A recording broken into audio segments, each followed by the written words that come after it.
La scène qui va suivre est un procédé théâtral qui a pour objet d'établir un contraste comique entre la pauvreté des répliques échangées à haute voix et l'abondance des apartés.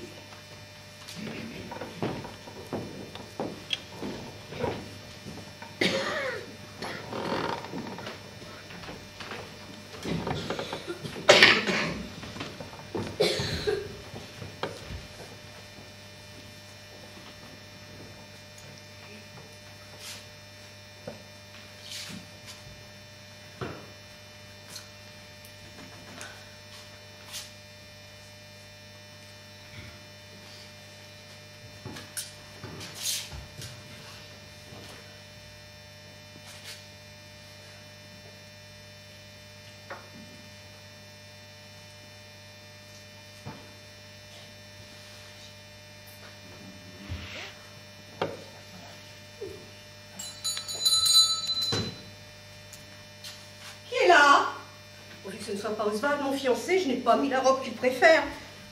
D'ailleurs, à quoi bon, après tout ce qui s'est passé? C'est moi, Oswald! Hélas, c'est lui, c'est bien Oswald! Entrez, Oswald! Voilà bien ma chance. Que pourrais-je lui dire?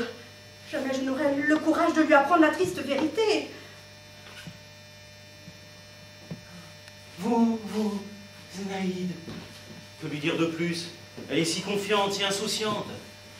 Jamais je n'aurais la cruauté de lui avouer la triste décision qui vient d'être prise à son insu. Bonjour, Oswald. Se peut-il que tout soit fini? Oh, tandis qu'il presse ma main sur ses lèvres. Mon Dieu, ne prolongez pas mon supplice. Faites que cette minute qui me paraît un siècle passe plus vite que l'action sur la mer écumante. Bonjour, Zénaïde. Ah, quel geste gracieux et spontané, plus éloquent que le plus long discours. J'ai toujours aimé le silence qu'elle répond autour d'elle. Il est comme animé de paroles mystérieuses, que l'oreille n'entendrait pas, mais que l'âme comprendrait. Asseyez-vous, Oswald. Ce tel est malheureux. Je crois entendre son cœur battre à coups précipités sur le même rythme que le mien. Pourtant, il ne sait rien, sans doute, et croit encore à notre union. Merci, Zénaïde. Ah, cette chaise était sûrement préparée pour moi. La pauvre enfant m'attendait et ne pouvait prévoir le motif de ma visite. 5 heures. Il fait déjà nuit dans mon cœur. Eh oui, 5 heures. Ah, pour moi, c'est l'heure des condamnés.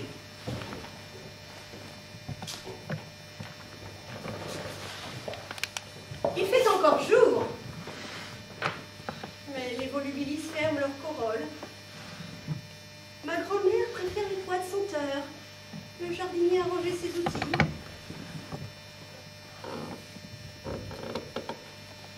C'est le printemps, Zénaïde. Aux antipodes, c'est l'hiver. Au Congo, les Lapons s'assemblent sur la banquise. En Chine, les Bavarois vont boire de la bière dans les tavernes. Et au Canada, les Espagnols dansent la ségodie. Il fait encore jour. La canne de mon oncle avait un pommeau d'or. La marquise sortit à 5 heures. Il fait jour, vous l'avez déjà dit, Zénaïde. Oh, me voici brutal à présent. Feu du diable, sang et enfer. Les sorcières vont au sabbat. La lune court dans les ajoncs. Allons, du calme. Je ferais mieux de lui révéler ce secret qui m'étouffe. Je n'en puis plus. Ah, c'est intolérable. Je meurs. Je deviens fou.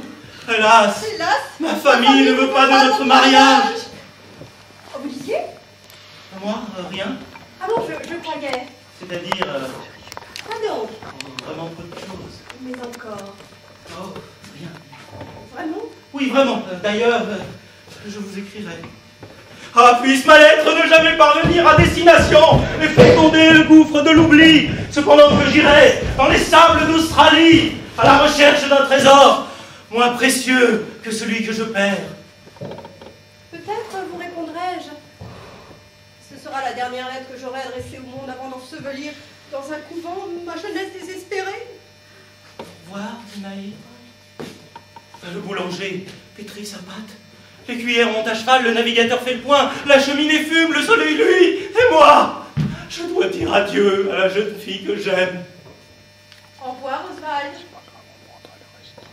Je ne sais plus quoi dire, je ne sais plus que penser. Je suis comme la feuille d'automne qui tombe sur un étang à minuit. Eh bien, les petits enfants, je vous y prends, je vous y prends. Oh, ciel, mon père! Eh bien alors, remettez-vous, je ne vais pas vous manger, que diable. À votre âge et à votre place, il y a longtemps que je me serais embrassé. Mais que signifie? Signifie? Cela signifie, mes petits poulets, cela signifie, mes petits lapins, que vous avez été le sujet d'une agréable mystification. Cela signifie que je viens pour tout arranger de la part de ta mère, ma chère Zénaïde, de la part de ton père, mon cher Oswald. Nous avons voulu mettre vos sentiments à l'épreuve. Lorsque vous avez cru que tout était perdu, votre chagrin nous a montré que votre mutuel attachement n'était pas de ces feux de paille, de ces choses qui ne dirent pas le... Mais vous ne dites rien. Oh, sac à papier. Oh, on dirait que vous voilà frappé de stupeur. Dieu, pareil bonheur est-il possible? Béni soit le jour où la grand-mère de ma fiancée donna naissance à mon beau-père. Oh, je vois que votre émotion vous coupe le souffle. À sac à papier, à votre place, il y a longtemps que je me serais sauté au cou. Bon, bref, je vous laisse à votre joie. Nous reparlerons demain de la noce, si toutefois vous recouvrez l'usage de la parole. Allez, au revoir mes petits colibris, au revoir mes petites cartes. Sac à papier, sac à papier.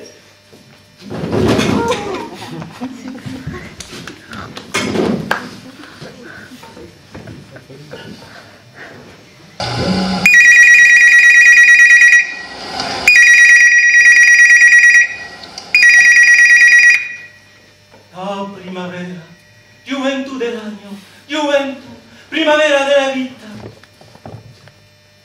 Quel bizarre langage. Je ne comprends pas ce qu'il dit. Et un accent de malgaieté résonne dans ses paroles. Oh, tu is me, what I see, what I have seen.